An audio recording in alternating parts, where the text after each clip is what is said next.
warga kolen rawde min ca gwarji Korinus coga kel en Paul jag Yesu Kristo karwai kop kono damandan ne Timozi gwarga jadul kop intega Korinus kana ne dial kop galay dai do la ke ya ke lew apot tega ye kana mal ka kop en la gwandan kana kwaran ni Yesu Kristo aliak tega kop en la gwan kwaran ni Yesu Kristo ka gwan ko je loy ka kodon bum loy nene dial gen la buma kon ring ni kon dial ko de kon tega luang ka bom nene ko ken te tega rik ka bom mi cha bum ni kone akot ko chit ka min nyang na bay bay Kristo tungwan ina bo nyang na bom loy ni kon tungwan ke Kristo mi choy ko e kwi buma dun kana kandun kami cha ko bum cha ya bumba min chi yen e jek me rore choch beda mi chit ga choch e ji chuy ga ko ngabda ke ye tel mo wanje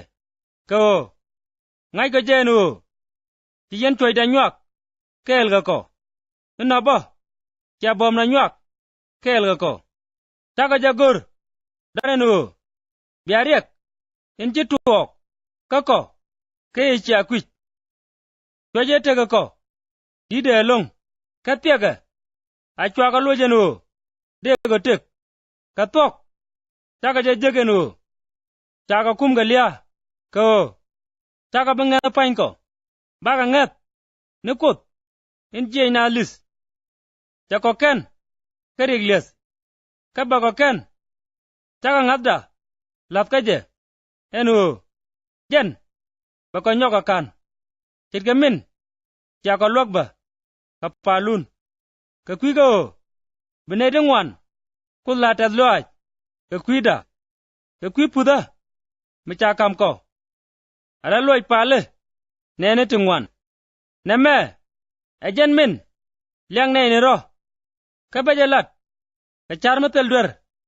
dai ga ti dial tin chakalat dai wa chaga jalat ka sok ka loy me gwa leneye ka pot kop achimo apelwa ka kendial e kwidun tala roi do dien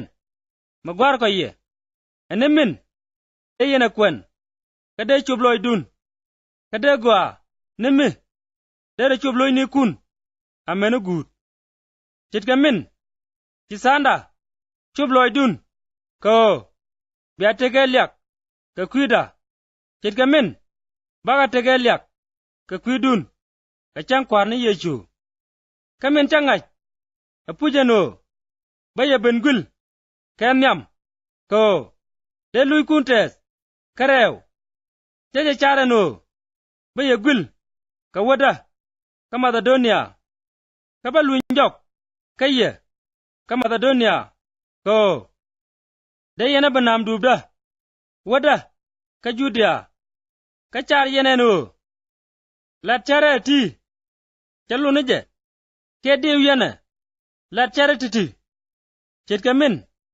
le rowe ade we on ade we nien gwa da kelo